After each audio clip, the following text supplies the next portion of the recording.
जनपद सोनभद्र दिन 21 अगस्त 2023 दिन सोमवार सावन के 7वें सोमवार को नाग पंचमी के शुभ अवसर पर पंचमुखी महादेव मंदिर पर अखंड भंडारे का आयोजन किया गया, जहां केवल स्थानीय ही नहीं बल्कि दूर दूर से भी लोग इस पहाड़ी पर स्थित शिव मंदिर पर दर्शन के लिए पहुंचते हैं।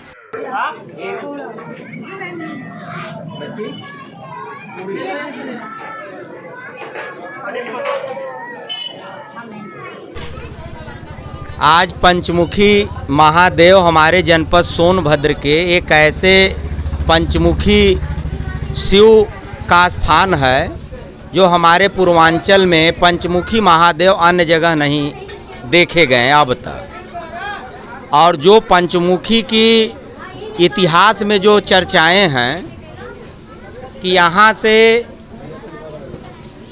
जो भित्त चित्र यहाँ पंचमुखी पर्वत के नाम से जो जाना गया है वो बहुत हजारों साल पुरानी है। हजारों साल यहाँ के जो हमारे शिवलिंग और जो शिव की प्रतिमा है वह पत्थर तो मिलेगा ही नहीं।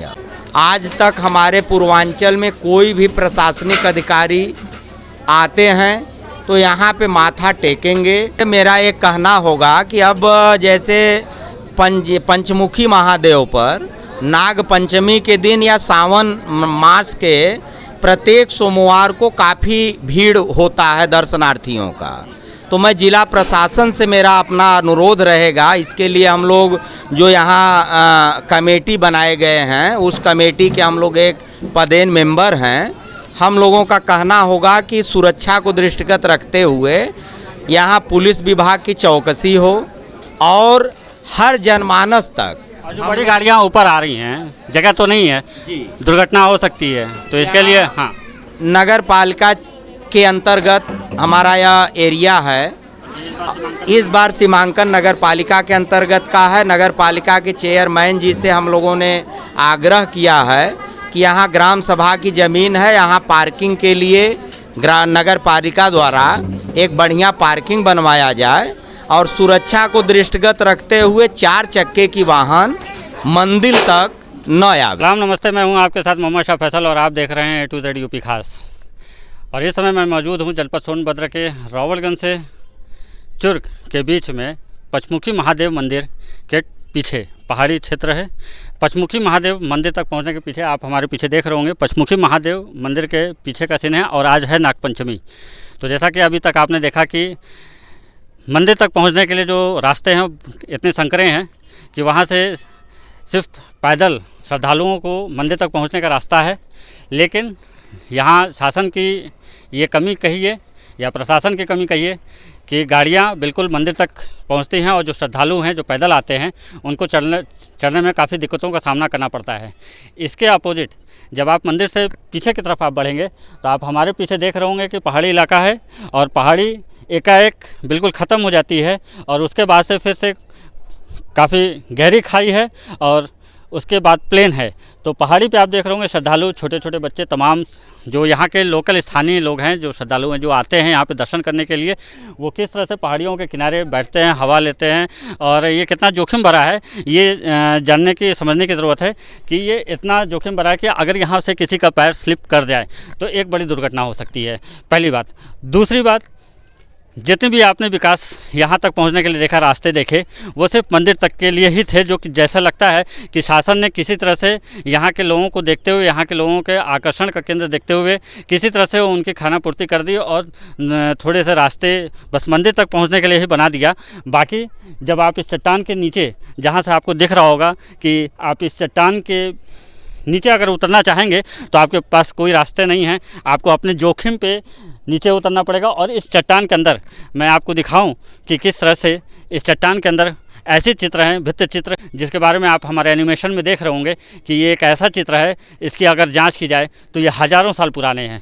मेरे कहने का मतलब ये था कि सोनभद्र की ऐसी दुर्लभ जगह जहाँ पे तमाम लोग आ रहे हैं, सैलानी आ रहे हैं, लेकिन वो उस जगह तक नहीं पहुँच पा रहे हैं जहाँ पे वो चित्र है जो हज़ारों साल पुरानी है, जहाँ कभी कौन सी सभ्यता रहती थी और उसको उसके बारे में जानें, हमारे इतिहास के बारे में जानें, तो वो उस चीज़ से वंचित हो जा रहे हैं। सिर्फ वहीं तक आ रहे हैं जहाँ तक उनको आने के लिए रास्ते मौजूद हैं, मंदिर तक पहुँचते हैं, दर्शन करते हैं, लेकिन उसके आगे के रास्ते बंद हैं। अगर यहाँ के शासन यहाँ के रास्ते को बनाता, यहाँ की चीज़ों को डेवलप करता और लोगों को अगर ये चीज़ देखने को मिलती तो हमको हमारा इतिहास जानने को मिलता।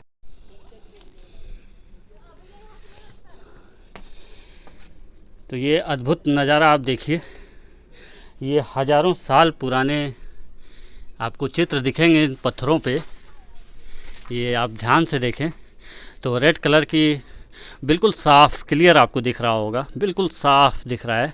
और ये आज के चित्र नहीं है, इस पे बहुत सारे शोध भी हो चुके हैं, बहुत सारी कवरेज मीडिया रिपोर्टिंग भी आ चुकी है। और आप देखें इस तरह से यहाँ पे सैलानी भी हैं, लोकल जो बराबर पहुँचते रहते हैं यहाँ पे इन चित्रों को देखने के लिए, समझने के लिए। तो हम उनसे कुछ जानने की कोशिश करेंगे। भैया कहाँ से आए आप? रावलगंज से। क्या नाम है आपका? अर्जुन कुमार। अर्जुन कुमार, क्या करते हैं? बिजनेस करते हैं। तो यहाँ जो चित्र है, यहाँ इसके बारे में कुछ जानकारी है आपको, कुछ बता सकते हैं? हाँ जी बताएं। ये भैया ऐसा है कि हम करीब 5 साल के थे तब से देख रहे हैं, वैसे ही है। अभी कितनी उम्र है? इसमें 50। 5 साल की उम्र में भी आए थे यहाँ पे। हाँ वैसे क्या ही। कहेंगे? भैया आप क्या कहेंगे यही कि आखिर ये क्या लिखा हुआ है, ये जानना चाहते हैं। क्या कहानी सुने हैं यहाँ के बारे में? कहानी तो कोई नहीं सुने हैं, लेकिन ये चित्र जो है मतलब किस चीज़ का, मतलब किस रंग का बना है, जानने की कोशिश नहीं की कहीं से, किसी न्यूज़ के माध्यम से? कोई बता नहीं पाया इसके विषय में। कभी देखिए हाँ। गौर से देखिए, इसको पानी होगा ना तो डाल के देखिए ना इस पे। तो अभी हाँ जैसा पानी डालें देखिए सब। तो इस पे आप देखें कि पानी डाला जा रहा है, लेकिन पानी का कोई असर नहीं है। और बहुत ही क्लियर अगर आप ध्यान से देखें तो एक किसी राजा की किसी मम्मी जैसे एक आकृति दिख रही है, साफ दिख रहा है, बिल्कुल साफ दिख रहा है कि आप देखें, मैं दिखाता हूँ। ये देखें, सर पे ताज है, चेहरा है, देखें ये सर पे ताज है और ये चेहरा जैसा, ये नाक है, ये आँख है और इधर फिर बॉडी पार्ट बिल्कुल साफ। थोड़ा सा ध्यान से देखें तो आपको कुछ पुरानी चित्र, ये देखें पैर, ये देखें ये पैर उस समय जो इंसानों के पैर हुआ करते थे वो कुछ इस तरह से समझ में आ रहे हैं। और वास्तव में इन पत्थरों पे ये जो पेंटिंग है, इस पे पानी का कोई असर नहीं है, केमिकल का कोई असर नहीं है। और ये इस पे शोध का विषय है कि ये देखें, इस पे पानी का कोई भी असर नहीं है और ये कितने साल पुराना है, ये एक शोध का विषय है।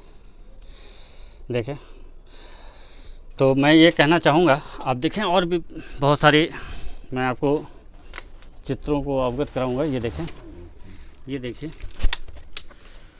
देखें कैसे चित्र हैं। ये भित्ति चित्र है, ये देखें। और इनके बारे में कहा जाता है कि ये हज़ारों साल पुराने ये चित्र हैं। दुर्भाग्य ये है, ये देखें आप, पूरे पत्थर पे और भी हैं, मैं आपको और भी दिखाता हूँ। ये देखें, गंदगी थोड़ा हुई है क्योंकि शासन, जो स्थानीय शासन है, जहाँ से आपको एक अच्छी राज्य सरकार को राजस्व की प्राप्ति हो सकती है टूरिज़्म के माध्यम से। तो आप देख सकते हैं यहाँ पे ऐसी जगहों पे कैसी गंदगी है। ऐसी धरोहर सोनभद्र में ऐसी जगहें हैं जो कि काफ़ी दुर्लभ हैं और एक आकर्षक का केंद्र है। हाँ, धरोहर की बात आती है तो उसको किस तरह से अनदेखा किया जाता है वो आपके सामने है। इसकी कोई कीमत नहीं लगाई जा सकती। वो एक ऐसा धरोहर है हमारे समाज का, हमारी सभ्यता का, हमारी पहचान है सोनभद्र की, जिसे इस तरह से अनदेखा किया जाता है कि उसकी कोई परिभाषा नहीं है। फिलहाल आज के लिए इतना ही। मैं था आपके साथ मोहम्मद शाह फैसल और आप देख रहे थे A to Z यूपी खास। धन्यवाद।